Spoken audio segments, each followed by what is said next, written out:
அவங்க காசை கல்யாணம் பண்ணுறாங்களா பொண்ணை கல்யாணம் பண்ணுறாங்களான்னு நம்ம ஒன்று பார்க்கணும். திருமணம் ஆக போகிறவங்களுக்காக சொல்லுங்க.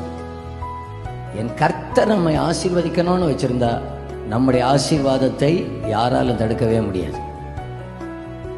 பைபிள் சொல்லுகிறது, உன் கைகளின் பிரயாசத்தை நீ, உன் மாமியார் வீட்டு பிரயாசத்தை நீ சாப்பிடுவாய்ன்னு இல்லை. உன் கைகளின் பிரயாசத்தை நீ சாப்பிடுவாய் அப்படின்னு தான் பைபிள் இருக்கிறது.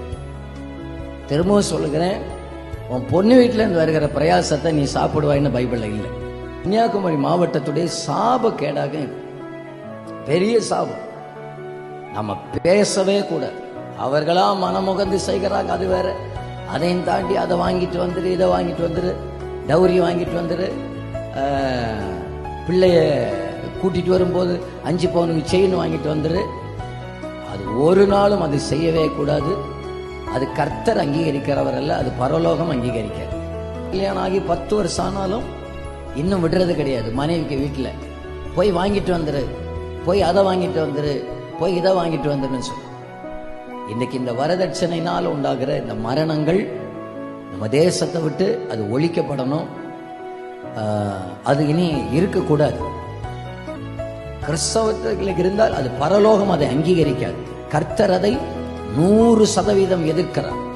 100% கர்த்தர் அதில் பிரியப்படுகிறவர் அல்ல. இந்த டௌரினால இனி நம்ம ஒரு மரணத்தை கேள்விப்படக்கூடாது. அது நம்முடைய தலைமுறைக்கு அது உகந்ததல்ல. அந்த சாபம் நம்முடைய தேசத்தை விட்டு ஒழிக்கப்படணும். அதற்கு நாங்கள் ஒத்துக்கொள்ளுகிறோம் அப்படின்னு சொல்லுகிறவங்க வலது கரத்தை உயர்த்திக்காம இங்க பார்க்கலாம். ஆமா, ஸ்தோத்திரம். உங்க கையெல்லாம் கர்த்தர் பார்த்திருக்கிறாரு. இனி பேசணும்னு நினைச்சாலும் விடவும் மாட்டார். சரி, கர்த்தர் உங்களை ஆசீர்வதிப்பாரா.